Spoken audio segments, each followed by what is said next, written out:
आज का अपना टॉपिक है बेटा डी ब्लॉक की मैग्नेटिक प्रॉपर्टी। अब डी ब्लॉक में अपने मैग्नेटिक प्रॉपर्टी को किस प्रकार देखते हैं वो चीज देखते हैं। अपने पास मैग्नेटिक प्रॉपर्टी की बात करेंगे तो यहाँ पे अपने मैग्नेटिक प्रॉपर्टी का मतलब कि वैल्यू भी काउंट करेंगे और उसके साथ साथ ये भी देखते हैं कि पैरामैग्नेटिक कौन सी होती है, डायमैग्नेटिक कौन सी होती है। तो सबसे पहले अपने यहाँ पे आते हैं कि जो पैरामैग्नेट होती है बेटा, ये किसके कारण होती है बेटा? Due to unpaired electron. जितने ज्यादा अपने पास अनपेड इलेक्ट्रॉन होंगे उतनी ज्यादा पैरामैग्नेटिक प्रॉपर्टी अपने पास ज्यादा होंगी, ठीक है। और डायमैग्नेटिक क्या होंगे कि यदि अपने पास पेड इलेक्ट्रॉन उपस्थित है या अनपेड इलेक्ट्रॉन नहीं है तो उसको बेटा क्या बोलेंगे? डायमैग्नेटिक प्रॉपर्टी बोलेंगे, ठीक है। अब आते हैं, ये बेटा अपने पास टेम्परेचर पे इनवर्सली प्रोपोर्शनल होती है, ठीक है। पैरामैग्नेटिक प्रॉपर्टी क्या होगी बेटा? जो पैरामैग्नेटिक यदि पैरामैग्नेटिक होती है बेटा वो टेम्परेचर की क्या होती है? इनवर्सली प्रोपोर्शनल होती है। और जो अपने पास डायमैग्नेटिक प्रॉपर्टी होती है वो टेम्परेचर पे किसी भी प्रकार से डिपेंड नहीं करती, ठीक है। उसके बाद अपने पास आता है कि अपने पास जो मैग्नेटिक प्रॉपर्टी जो काउंट की जाती है बेटा, ये मैग्नेटिक मोमेंट काउंट किया जाता है। जो म्यू म्यू क्या होता है बेटा अपने पास? ये होता है n under root n n plus two से काउंट किया जाता है। अब मैं आपको कुछ मॉलिक्यूल के साथ साथ यहाँ पे बताता हूँ। और ये अपने पास किस में होता है बेटा? बीएम में होता है, ठीक है। तो यहाँ पे देखो, अब कुछ एलिमेंटों की अपन मैग्नेटिक प्रॉपर्टी कई बार पूछ ली जाती है कि ऑप्शन के आधार पे दिया जाता है कि जैसे मान लो कि अपने पास यहाँ पे दे दी कि क्रोमियम का बेटा मैग्नेटिक मूवमेंट निकालो। ये कहते हैं मैग्नेटिक मूवमेंट निकालो। तो अब क्रोमियम का निकाल सकते हो, निकाल सकते हो, क्योंकि यहाँ पे जो बेटा एन दे रखा ना, यहाँ पे जो एन है बेटा ये क्या है? Unpaired electron. क्या है बेटा? अनपेड इलेक्ट्रॉन, ठीक है। और यहाँ पे जो बीएम ले रहा है, बीएम होता है ई एच अपॉन बेटा 4 पाई MC के बराबर होता है, ठीक है। अब देख यहाँ पे अपन क्रोमियम की मैग्नेटिक मूवमेंट निकाल के देखते हैं कि किस प्रकार से इसका मैग्नेटिक मूवमेंट आता है। या ऐसे देख लो जनरल सी बात है कि इसमें अनपेड इलेक्ट्रॉन कितने कितने बेटा? क्रोमियम का एटॉमिक नंबर कितना होता है? 24। और अपने इलेक्ट्रॉनिक कॉन्फ़िगरेशन पढ़ते बेटा क्या पढ़ते हैं? 3d5 और 4s1 4s1। क्रोमियम का मैंने आपको डायरेक्ट लाइन भी करवाई थी, वहां पे हाईलाइट किया था बेटा कि इसकी जो अपने पास अनपेड इलेक्ट्रॉन कॉन्फ़िगरेशन थोड़ा डिफरेंट होता है, जैसे ना। अब देखो यहाँ पे अनपेड इलेक्ट्रॉन संख्या बेटा कितनी आई? कितने बेटा? 6 हो गए बेटा। रखो 6, 6 + 2 अब करो कितना हो गया? 48 हो गया बेटा। और 48 का अंडर रूट लगभग 6 के राउंड नहीं, 6.91 के। ये इससे अपने पास BM है बेटा। ये बेटा इसकी जो यूनिट है, बोर मैग्नेट बोलते हैं इसको, लेकिन एक यूनिट मानते हैं अपने इसको। जो अपने पास एक BM कितने बराबर? इसके बराबर होता है, ठीक है। अब ऐसे निकाल सकते हो, निकल के निकाल सकते हो, हैं? निकाल सकते हो, निकाल निकल के निकाल के बताओ मेरे को।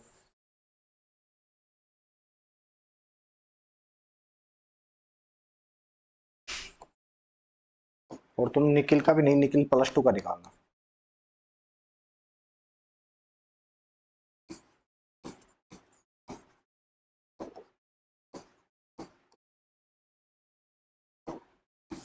और ये और बताना डायमैग्नेटिक और पैरामैग्नेटिक है ना। और इसके अलावा आप किसका निकालो बेटा? Fe+3 का।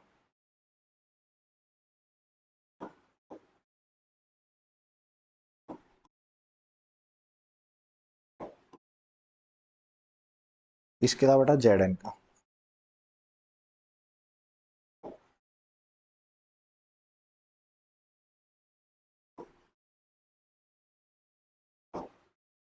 इसके अलावा Cu+ का।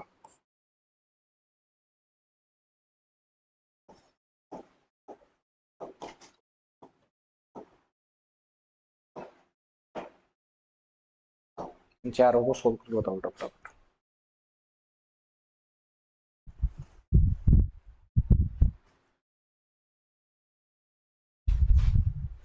देखो भाई, इसका अपने पास इलेक्ट्रॉनिक कॉन्फिगरेशन बेटा ये होगा। यहाँ पे देखेंगे अनपेड इलेक्ट्रॉन बेटा कितने बचे यहाँ पे तो पेड है, और यहाँ पे देखेंगे तो कुछ ऐसा बेटा।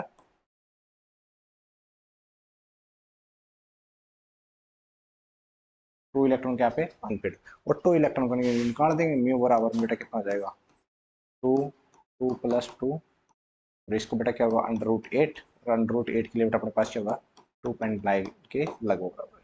ठीक, इसके बाद अपने पास बेटा यह है, तो इसका इलेक्ट्रॉनिक कॉन्फिगरेशन अपने पास बेटा क्या होता है D6 4s2 बेटा। यहाँ से 3 इलेक्ट्रॉन निकालेंगे, 2 यहाँ से निकल जाए, एक यहाँ से, तो ये क्या 3D5 हो जाएगा बेटा। और यहाँ पे बेटा क्या हो जाएगा n का मान 5 हो गया, 5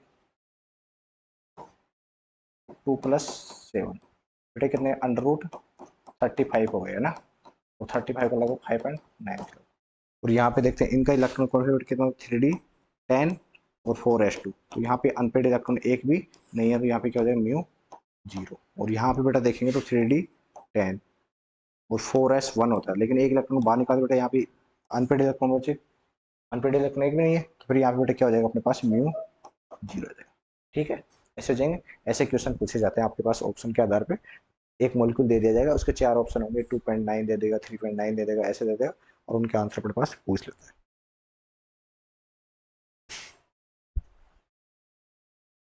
इसको बना लिया बेटा, बना लो इसको, एक बार इसको बना लो फटाफट, फिर आगे चलते हैं। मैग्नेटिक प्रॉपर्टी समझ में आई कैसे निकालते हैं, ठीक है, इसको बनाओ फटाफट।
ये 2 एग्जांपल कर रखे बेटा, इनके निकाल लेना कौन सा पैरामैग्नेटिक कौन सा डायमैग्नेटिक है ना। ठीक है, काउंट कर लो, आगे चलो।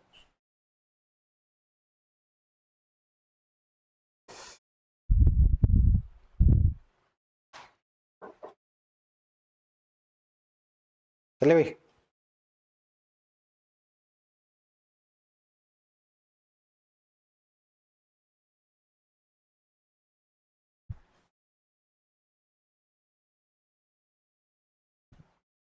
कैटालाइटिक प्रॉपर्टी बेटा, अपने पास बहुत सारे मॉलिक्यूल होते हैं जो एटम्स होते हैं ट्रांजिशन एलिमेंट बेटा, वो क्या करते हैं किसी न किसी के साथ जुड़ के किसी न किसी रिएक्शन के अंदर कैटालाइटिक काम करते हैं। कैटालाइटिक जानते हो क्या होता है बेटा, किसी भी रिएक्शन के वेग या उसकी स्पीड को बेटा बढ़ा दे या डाउन कर दे या बंद कर दे उसको, ये कैटालाइटिक। ऐसा नहीं कि वो बढ़ाता है, इंक्रीज भी कर सकता है, डिक्रीज भी कर सकता है, ये कैटालाइटिक का काम होता है, या स्लो भी कर सकता है।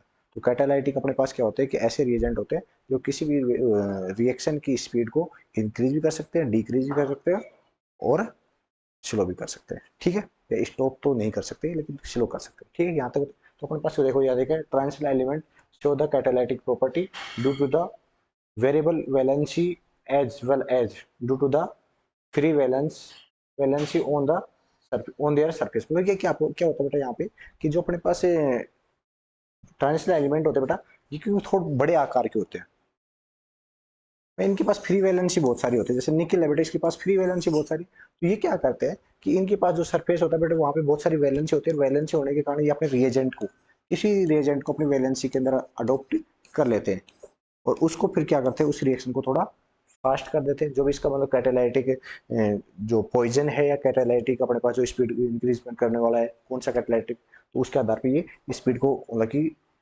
इंक्रीज या डिक्रीज कर सकते हैं। इनका सबसे बड़ा काम क्या होता है, इनका आकार बड़ा होता है, इनके पास फ्री वैलेंसी होती है, उनके अंदर किसी भी रिएजेंट को एक्सेप्ट कर लेते हैं या अडोप्ट कर लेते हैं और उसकी रिएक्शन को आगे प्रोसीड करा देते हैं, ऐसा कार्य करते हैं। तो अपने पास कुछ है, अपने पास जो कैटालाइटिक है जो क्या काम करते हैं, अपने पास जो एफ है बेटा, ये हेबर प्रोसेस के अंदर मैन्युफैक्चर ऑफ NH3 का मतलब अपने पढ़ा होगा कभी रिएक्शन, हेबर रिएक्शन, इन दोनों को मिलकर बेटा अपने पास कौन सी रिएक्शन का निर्माण होता था, अमोनिया बनता था इस यहाँ पे, बड़ा रिएक्शन बेटा हेबर रिएक्शन पढ़ते हैं ना, अमोनिया फॉर्मेशन की रिएक्शन पढ़ते हैं, तो इसके अंदर बेटा अपने पास एफ होता है बेटा, ये क्या करता है अपने पास कैटालिस्ट का काम करता है। उसके बाद देखो V2O5 होता है बेटा, ये कॉन्टैक्ट प्रोसेस ऑफ H2SO4 की मैन्युफैक्चरिंग करता है। इसके पास अपने पास PT होता है बेटा, ओस्टोल प्रोसेस ऑफ नाइट्रिक एसिड का होता है। निकल होता है बेटा, हाइड्रोजन ऑफ ऑयल्स। इसके अलावा इसको निकल को कहाँ और पढ़ेंगे, जब अपना अपचयन करवाएंगे, रिडक्शन करवाएंगे, तब इसको पढ़ते हैं, निकल PT को तीनों को पढ़ते हैं, ठीक है। उसके बाद देखो FeSO4H2O2 बेटा, ये फेंटोन रिएजेंट होता है, ऑक्सीडेशन अल्कोहल ऑफ एल्डिहाइड, मतलब अपने पास अल्कोहल का जो क्या करेगा बेटा, रिडक्शन कर देगा, सॉरी ऑक्सीडेशन कर देगा, मतलब हाइड्रोजन की कमी कर देगा और वहां से अपने पास बेटा क्या एल्डिहाइड प्राप्त हो जाएगा। तो अपने पास कॉपर आता है बेटा, ये डाई हाइड्रोजनेशन ऑफ अल्कोहल करता है बेटा। टी TiCl4, ये जिगलर नाटा कैटालिस्ट, ये बहुत बार क्वेश्चन पूछा जाता है बेटा, आपके पास पॉलीमर में भी आता है और वैसे जनरली क्वेश्चन पूछा जाता है जिगलर नाटा उत्प्रेरक का, कैटालिस्ट का, पॉलीथीन के अंदर पॉलीमर में काम यूज लिया जाता है। कट गया लेकिन बेटा ये पॉलीमर, एक बात हो, आप पॉलीथीन की ऑफ पॉलीथीन की मैं किसी प्रोडक्ट का निर्माण करती, ये वैसे मैं आपको जनरली पढ़ाऊंगा बेटा एल्कोहल वगैरह, वो जहाँ पे आपको इथीन पढ़ाऊंगा, एल्किन एल्काइन और एल्किन तो है, वहां तो पढ़ाऊंगा नहीं बातें, वहां पे अपने पास आएगा, ऐसा नहीं कि आता नहीं है, बहुत ज्यादा इंपॉर्टेंट होता है बेटा। इसके बेटा FeCl3 होता है बेटा, ये मेकिंग ऑफ ये कार्बन टेट्राक्लोराइड और CH2 और Cl2 के निर्माण किया जाता है बेटा। और PT और ये बेटा PT और PHO शायद ये क्या होता है, ये अपने पास एडम्स कैटालिस्ट यूज है फॉर रिएक्शन के लिए यूज किया जाता है। तो इसमें ये देख लेना बेटा, ये क्या है, थोड़ा सा ये मिस्टेक हो रही, एक तो PT है बेटा, एक साथ PTO है शायद, ये PTO ना, तो ये PTO है, ठीक है। तो ये कैटालिस्ट, तो कैटालिस्ट क्या काम करता है अपने पास, किसी भी अभिक्रिया किसी भी रिएक्शन के वे को इंक्रीज और डिक्रीज कर सकते हैं। और अपने पास ये अपने पास कुछ कैटालिस्ट है जो क्या क्या काम करते हैं, इनको डायरेक्ट क्वेश्चन पूछा जाता है कई बार, ये अपने को कह देगा Fe का क्या कार्य है, 4 ऑप्शन दे देगा, इनमें से कोई भी ऑप्शन उठा के दे देगा और पूछ लेगा Fe क्या कार्य करता है, कौन सी रिएक्शन के अंदर कार्य करता है, डायरेक्ट इनको फटाफट बना दो इसको ना, हाँ हाँ, ये टेबल पूरी बना दो, यहाँ तक बना दो।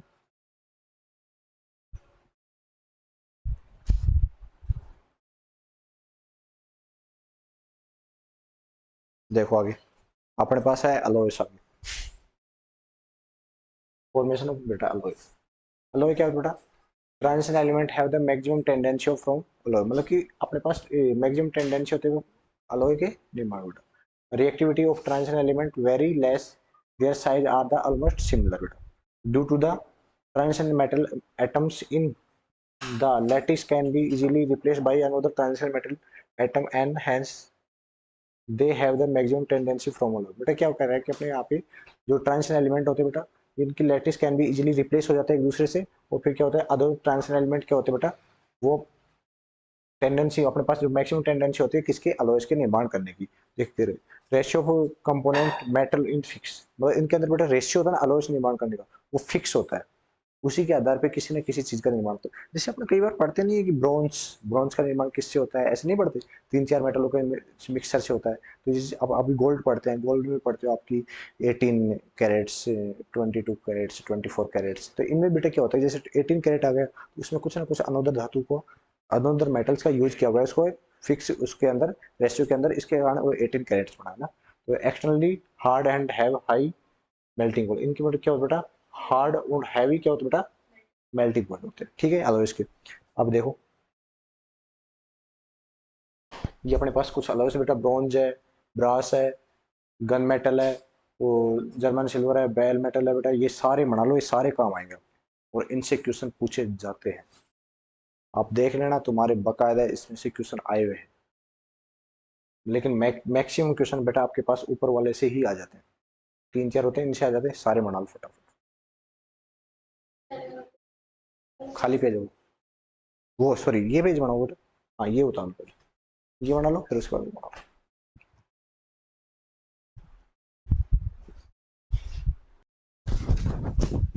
देख लो बेटा अपने पास पोटेशियम डाइक्रोमेट का फॉर्मेशन और इसकी कुछ केमिकल रिएक्शन अपने पास। देखो पहले इसको आराम से समझ लो, फिर उसके बाद इसको लिख लो कंप्लीट, है ना। अपने पास बेटा पोटेशियम डाइक्रोमेट दिया है, ये क्या होता है, K2Cr2O होता है, जानते हो जनरल सी बात बेटा।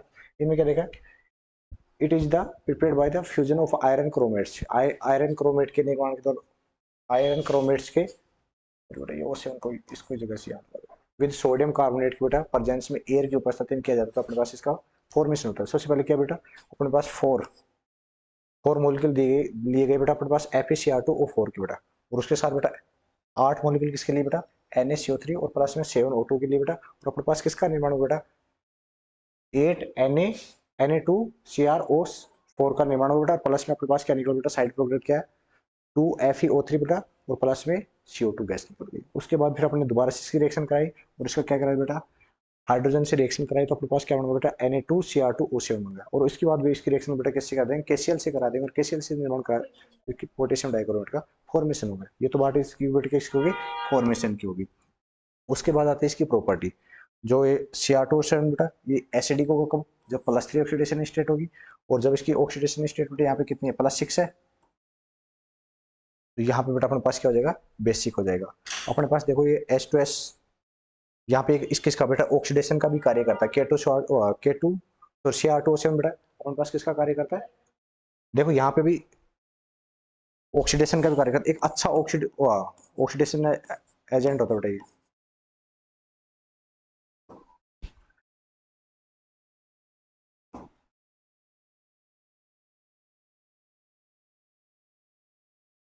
जब कभी अपने ऑर्गेनिक केमिस्ट्री पढ़ेंगे बेटा, तो वहां पे मैं बताऊंगा अपने पास KMnO4, K2Cr2O7, ये अच्छे ऑक्सीडेशन एजेंट होते हैं, किसी भी मॉलिक्यूल का ऑक्सीडेशन कर देते हैं। यहाँ पे देखो बेटा अपने पास H2S है, और H2S का बेटा यहाँ पे इसने क्या किया, ऑक्सीडेशन करके H2O का निर्माण कर दिया। अब आपको समझ में आया ऑक्सीडेशन कैसे हुआ, यहाँ इसका वो ऑक्सीडेशन, यहाँ पे बेटा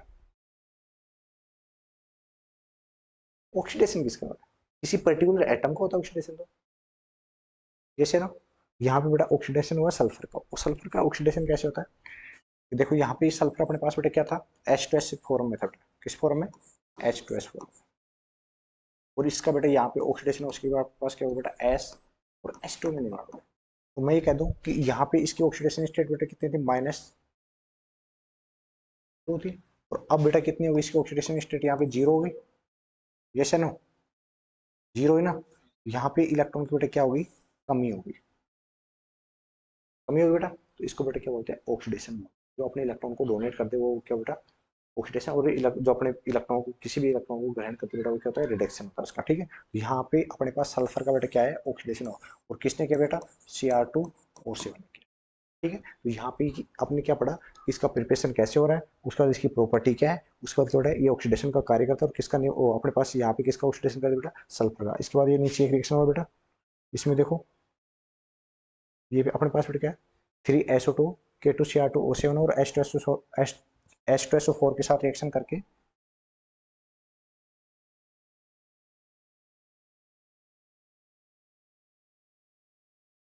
यहाँ पे अपने पास Cr2 कोष्टक SO4 कोष्टक All2H3 और बेटा H2 का निर्माण कर रहा है यहाँ पे।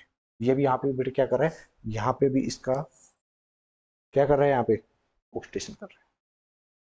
कैसे, देखो यहाँ पे बेटा इसकी फॉर्म क्या है, सल्फर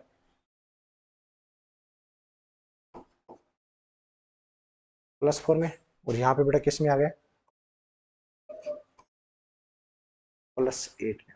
अपने इलेक्ट्रॉन डोनेट कर दिया ना, तो इसका ऑक्सीडेशन हुआ नहीं, हुआ सल्फर का, हो रहा नहीं बेटा, क्योंकि यहाँ पे देखो -2 होता है ऑक्सीजन का, तो यहाँ पे अपने पास इसका ऑक्सीडेशन हो रहा है, ठीक है। इसके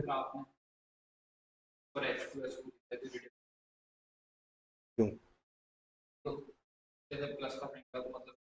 देखो दो चीजें देखो, अब मैंने क्या बताया, रिडक्शन में मैंने क्या है, इलेक्ट्रॉन जो डोनेट करता है बेटा उसका क्या होता है, ऑक्सीडेशन होता है, और इलेक्ट्रॉन जो एक्सेप्ट करता है बेटा उसका क्या होता है, रिडक्शन होता है।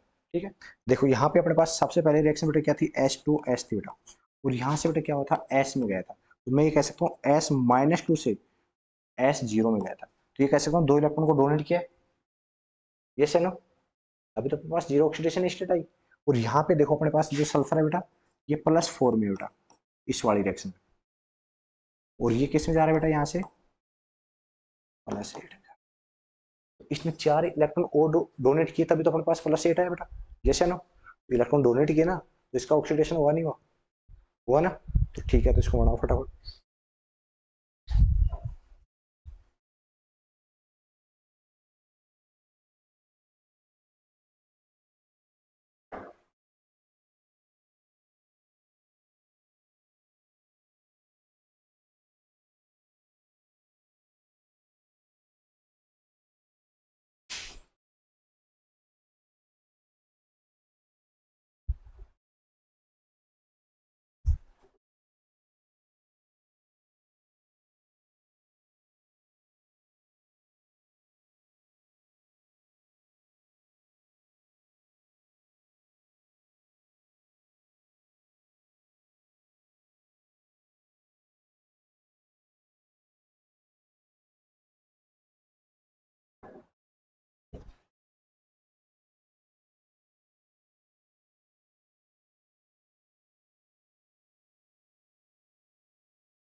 हो गया बेटा,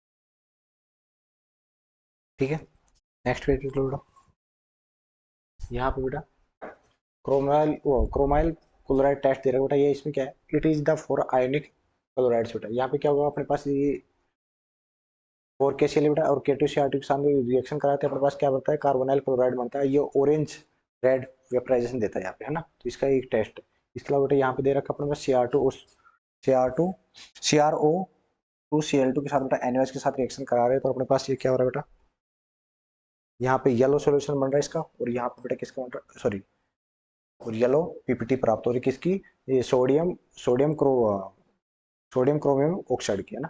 ठीक है, ये अपने पास दे रखा है, और ये अपने पास डाइक्रोमेट आयन की बेटा स्ट्रक्चर दे रखी है, और ये स्ट्रक्चर बना फटाफट बना लो। ऐसा कुछ नया नहीं इसमें, यदि रिएक्शन है, यदि रिएक्शन में कुछ चीजें समझ में नहीं आई सर ये कैसे हुई, ये बता देना, मैं समझा दूंगा ना।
आपको ये लग रहा है वो यहाँ पे बेटा K2Cr2O7 था ना ये,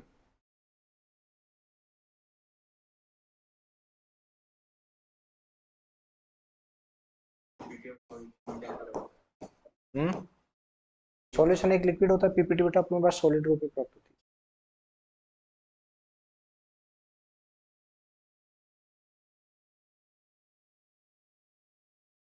यहाँ पे देखो, यहाँ पे K2 बेटा K2 हटा दिया तब 2 माइनस आ गए वहां पे ना, याद रखना।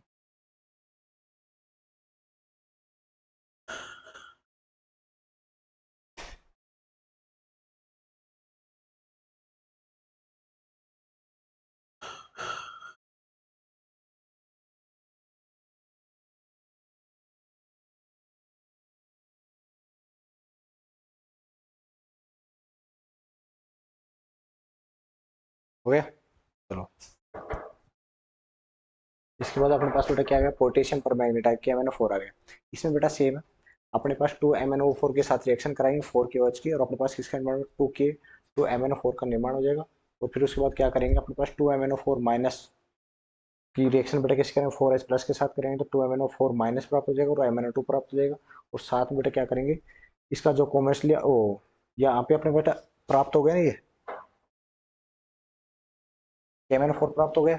यदि इसके साथ रिएक्शन अपने पास KCl की वगैरह की करा देंगे तो अपने पास ये आ जाएगा, KMnO4 बन जाएगा। उसके बाद इसका लिख रहा है कि commercially conversion of MnO4 -2 in the MnO4 में बाय द इलेक्ट्रोलाइटिक ऑक्सीडेशन से किया जा सकता है बेटा। यहाँ पे पास अपने पास MnO4 -2 है, और इसका इलेक्ट्रोलाइटिक ऑक्सीडेशन करेंगे तो अपने पास किसका निर्माण बेटा, MnO4 माइनस बन जाएगा।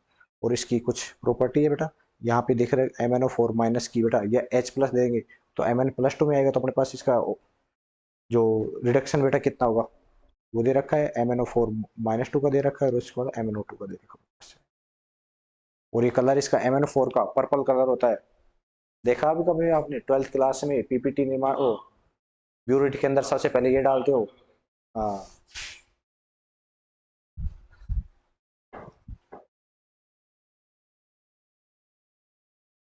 जिसमें आपने देखा होगा सबसे पहले वहां पे उसका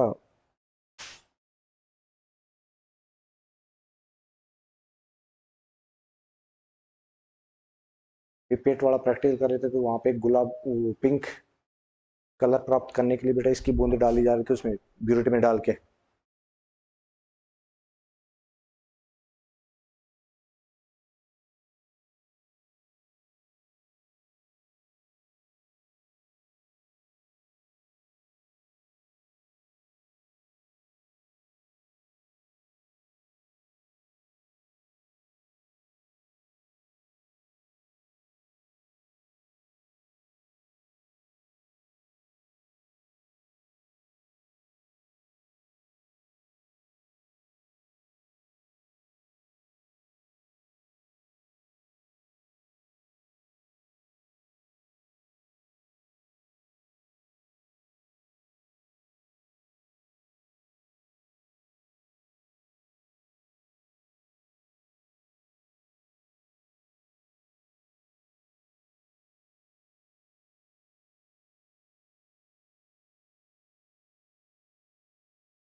इसकी बेटा इन्हें एसिडिक फॉर्म दे रखा बेटा, एसिडिक के H2K2 और H2C2O4 के साथ रिएक्शन कराएंगे तो क्या बनता है CO2 प्लस H2 बनता है। ये कुछ एसिडिक फॉर्म है, ये बना लो फटाफट।